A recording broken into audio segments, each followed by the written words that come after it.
Most people who study psychology and spiritual traditions separately miss the one thing that connects them. They are not two different paths.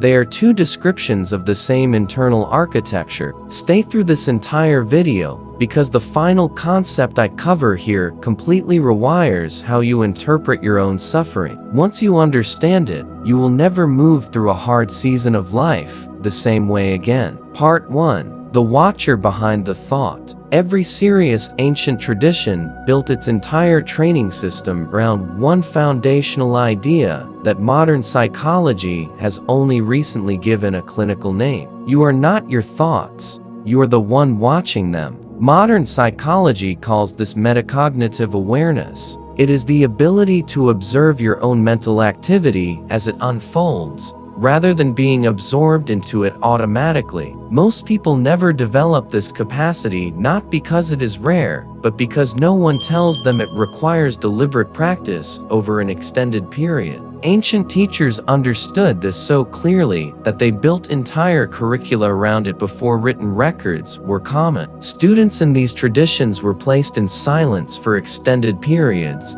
not to find peace, but to observe the raw, unfiltered state of the mind. What they discovered then, and what modern cognitive research confirms now, is that the thinking mind is largely automatic. It fires patterns built through years of repetition. It does not produce original thought in the moment as much as it replays conditioned scripts from the past. The moment you learn to observe rather than react, you step outside those automatic loops entirely. Psychology describes what follows as response flexibility. It is the ability to select a behavior rather than simply execute the first impulse your nervous system generates. This one shift alone separates the person who is controlled by their mind from the person who operates through it.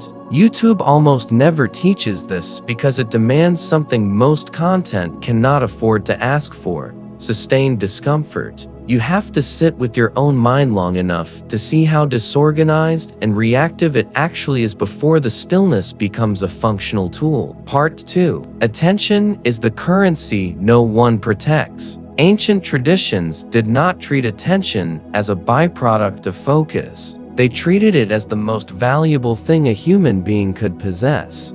Not talent, not strength, attention. Across ancient India, ancient Egypt, and early philosophical schools in Greece and East Asia, there were precision training methods built specifically for developing attentional control. These were not relaxation techniques. They were mental conditioning systems, as deliberate and demanding as any physical training regimen. Modern cognitive science confirms that attention is finite, trainable, and depletable. It also confirms that high levels of sustained focus are not a personality trait. They are a built capacity produced through structured, consistent practice over time. What almost no one tells you is that your attention is already being trained right now, whether you are aware of it or not. Every time you reach for your phone before you finish a single thought, you are training your attention to operate at surface level. Every time you let a notification interrupt a deep task,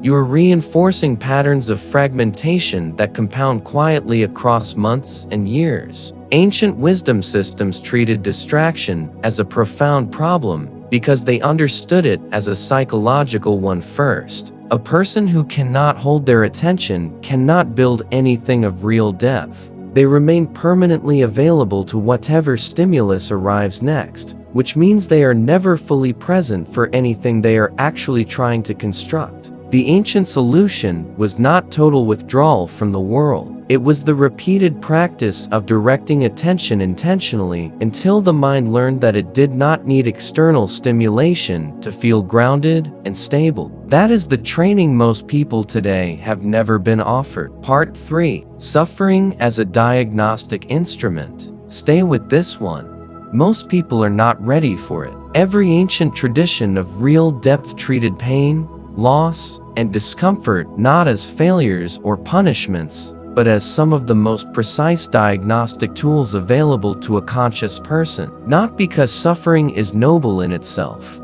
but because suffering, when you meet it with clear awareness rather than avoidance, surfaces the exact places in your psychology where you are still operating from unexamined and inherited beliefs. Modern psychology calls these cognitive schemas.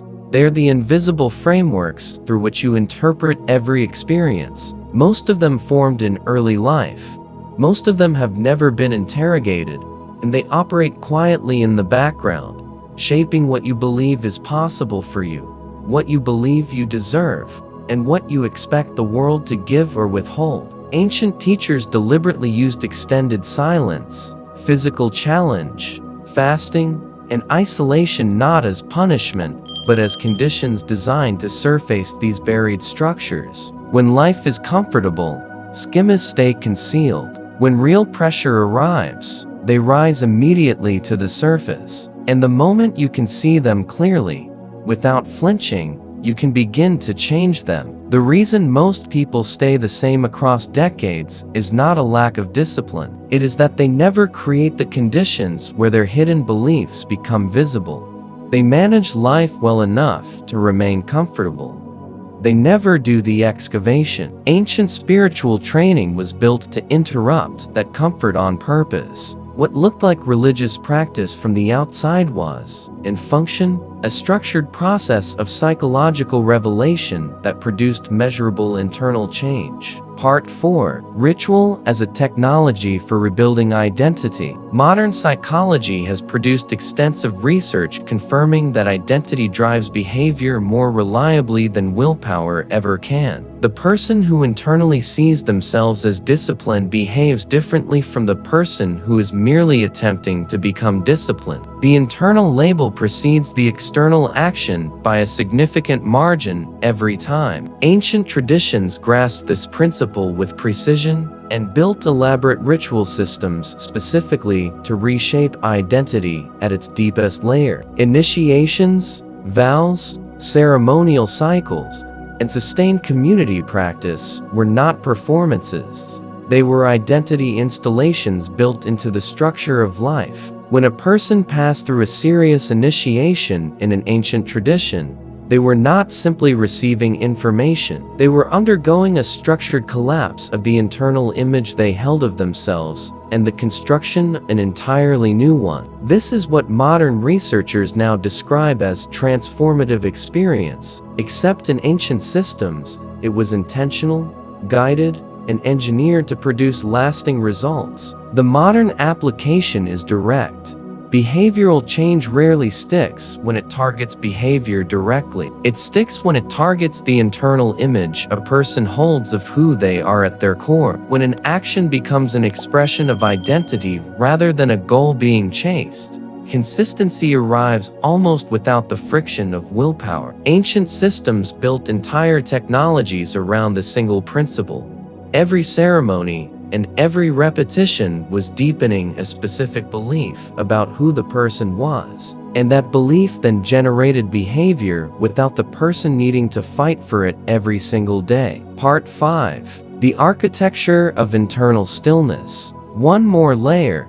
Almost no one on this platform speaks about this. Ancient traditions taught that genuine stillness was not passive. It was not simply the absence of noise or activity. It was a specific internal state that produced a qualitatively different level of perception than ordinary waking consciousness. A person with reliable access to this state could read their environment, their body, and their relationships with far greater accuracy than someone operating from a condition of constant internal turbulence. Modern neuroscience now has language for what these traditions were producing across centuries. A regulated nervous system, developed interoceptive awareness, and a quieted default mode network all converge on the same outcome the ancients were deliberately cultivating: a mind no longer perpetually at war with itself.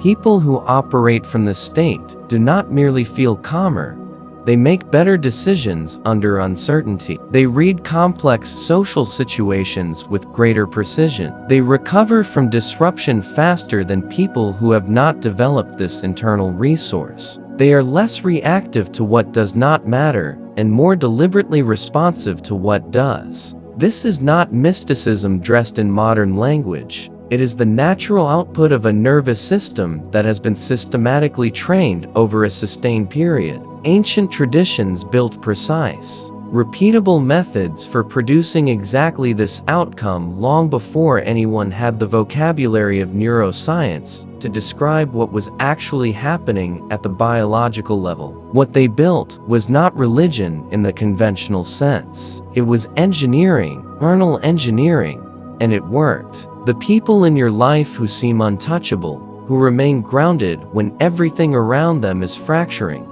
are not built from different material than you are. They operate from a different internal structure, a structure built through practice, not granted through personality, and that structure is learnable. Do not miss the next one more truth like this. Subscribe to The Rational Soul now.